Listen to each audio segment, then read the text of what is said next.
Hi guys, Steve Girardi here. Welcome to Steve Strings. Today I have another review video for you.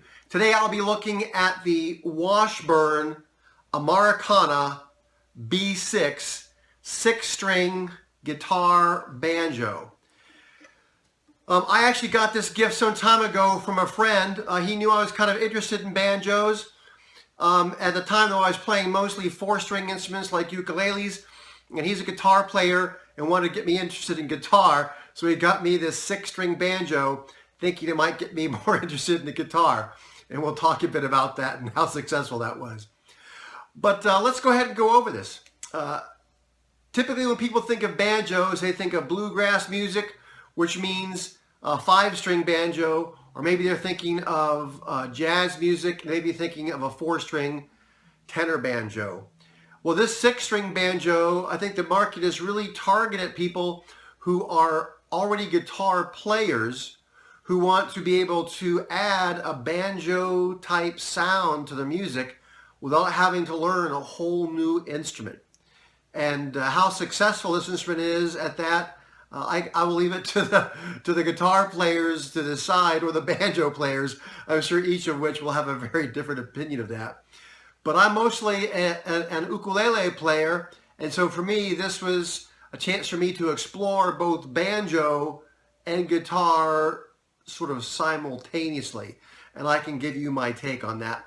But first, let's talk about this instrument. Again, this is made by Washburn. It has a pretty nice headstock there. It's not a traditional sort of figure 8 banjo type headstock, but it's certainly a very nice headstock.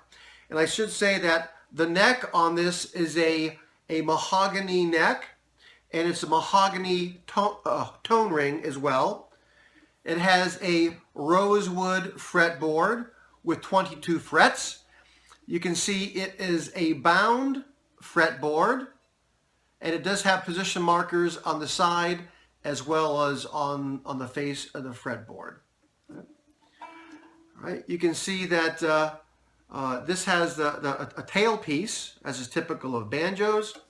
And again, this is not a closed back resonator, this is open back. And you may say, what is that in there? I put some socks in here because this thing is loud.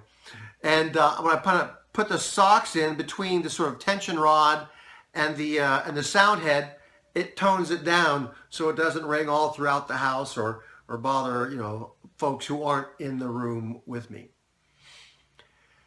This particular instrument is a 25.5-inch scale, which most guitar players would find very, very familiar to them.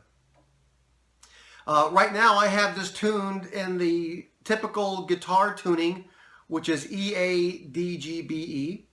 As I said, I'm mostly an ukulele player, and so I find myself playing this mostly on those high 4 strings, and I stay away from mostly the treble strings, partly because I'm not as comfortable with the guitar, but also because when you strum this, it just gets loud. So I'm going to do a D chord here. With all those strings ringing out, this can get kind of muddy. But I'll go ahead and pull these socks out of there so you get to hear it in its full, unadulterated sound. And hopefully it won't blow out the microphone here. So I should say I've had this for quite a while now, and when I first got it, it took some getting used to. If you're not already a banjo player, you'll find that these are very heavy, and mostly because it has all this hardware, and all that steel adds weight to this. And so that took some getting used to. Also, the positioning is not what you would think, because a guitar, of course, has a bigger body. And so if you're a guitar player, you need to get accustomed or readjusted to the dimensions and where this thing is. But I should say that from looking at this instrument, I looked it all over when I first got it, and again today, and this thing has no fit or finish issues. I mean, it is very, very nicely built. The only thing you need to worry about when you first get this, of course, is to set up the bridge. And if you are a guitar player, you may not know how to do that necessarily. Basically, you just measure the distance from the nut to the 12th fret, and then you go down the same distance from the 12th fret, and that is where you position the bridge.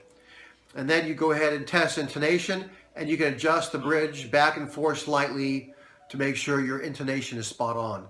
And that's one of the nice things about having these movable bridges. You can really tie or lock the intonation in. The other nice thing about this particular instrument is it does have this little guard here, which is nice, because otherwise if you're resting your arm on here, you'd be resting it on that relatively sharp rim of the tone ring, as well as the hardware. And so that makes it very, very, very comfortable to play.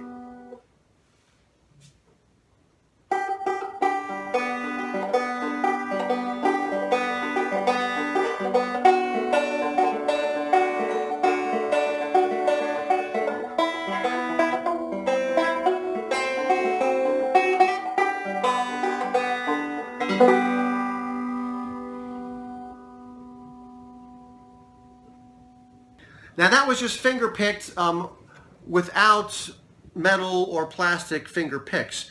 I know typical bluegrass banjo players have finger picks that they use. I have not really become used to that because I usually play ukulele. But other folks will use a plectrum, and so I'll grab a pick and we'll go ahead and see what that sounds like. Okay, so I have a pick in hand here.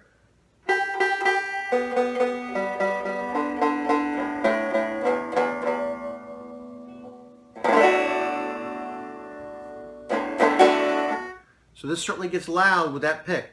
I actually think I like the softer tone, just finger picking it with my pads, my fingers or nails.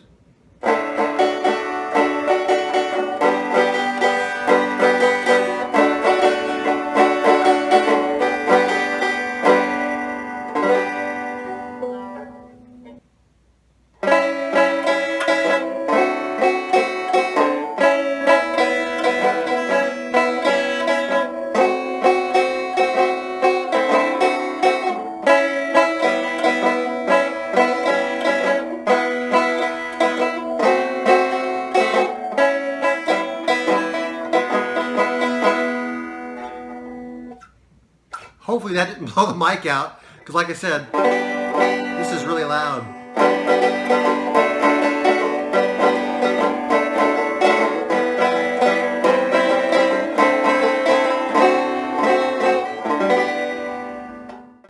So as you can see, this instrument is really, really loud.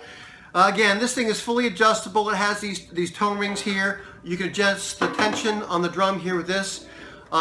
Again, I'm not a banjo player by training, and so this has been, for me, fun to explore the length and scale and sound of a banjo, at the same time sort of explore guitar fingering.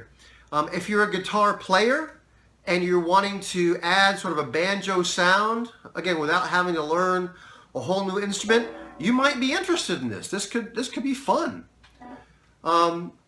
If you're not a finger picker, you can always use a plectrum, and you can, play the way you already have. Although I would think strumming chords, you might need to change your technique a bit and try to stay away from those lower strings, just because I think the sound gets muddy when you go try to play all the strings from doing chords that way. Well, I hope you found this review of the Washburn Americana B6 informative, interesting, or entertaining, any one of those. I know that there are banjo purists who just don't like these on principle. But if you're a guitar player, it might be fun to add to your musical or sound opportunities of the instruments you play or the songs that you want to play.